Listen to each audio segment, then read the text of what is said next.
Long டேர்மில் ஒரு irregular sleep இருக்குது, இல்லை வந்து இப்போ நைட் ஷிஃப்ட்ஸ் ஒர்க் பண்ணுறாங்க அப்படின்றப்ப அதை தவிர்க்க முடியாத அந்த ஸ்லீப் பேட்டர்ன் சேஞ்சஸ் வந்து இருந்துக்கிட்டே இருக்கும் அப்படின்றப்ப லாங் டேர்மில் அது எப்படி சார் நியூராலஜிக்கல் டிஸார்டர்ஸ் வந்து ஏற்படுத்துது? இல்லை, அதாவது இப்போ நிறைய பேர் வந்து ஷிஃப்ட் டியூட்டிஸ் பண்ணுறாங்க. So they are doing their shift duty, but they are otherwise absolutely healthy. நம்ம வந்து ஒரு நைட்டில் வந்து ஒரு 7 மணி நேரம் தூங்கணும். இது 7 மணி நேரம்ன்றது நம்ம ஆவரேஜ். சில பேருக்கு வந்து அது 6 மணி நேரமாக இருக்கலாம், சில பேருக்கு 8 மணி நேரமாக இருக்கலாம். ஸோ அவங்கவுங்களுக்கு காலையில் எழுந்துக்கும் போது ஒரு ரெஃப்ரெஷிங் ஸ்டேஜ் வந்ததுனா தான் அப்போ நல்ல ஸ்லீப் இருக்குன்னு அர்த்தம்.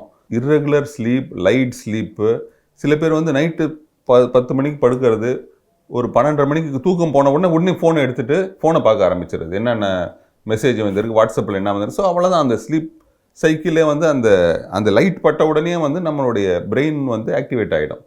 ஸோ அந்த இருட்டு தான் வந்து இம்பார்ட்டன்ட் ஃபார் ஸ்லீப். ஸோ அது ஆக்டிவேட் ஆன உடனே என்ன ஆகுதுன்னா அவங்க திருப்பி தூக்கம் வர மாட்டேங்குது. ஸோ ஃபோனை எடுத்து வச்சதுக்கப்புறமா 1 மணி நேரத்துக்கு தூக்கம் வராமல் இருக்குது.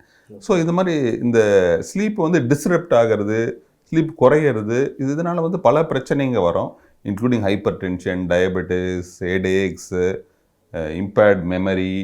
சம்டைம்ஸ் சில பேருக்கு டிரைவிங் ஸ்கில் கூட அஃபெக்ட் ஆகும். இப்போது டிரைவர்ஸ்க்கெல்லாம் வந்து ஒரு ஆக்சிடென்ட் கூட ஆகிறதுக்கு வாய்ப்பு இருக்குது, ரிஃப்ளெக்ஸஸ்லாம் குறையுது. ஸோ பல விதமான பிரச்சனைங்க வரதுக்கு வாய்ப்பு.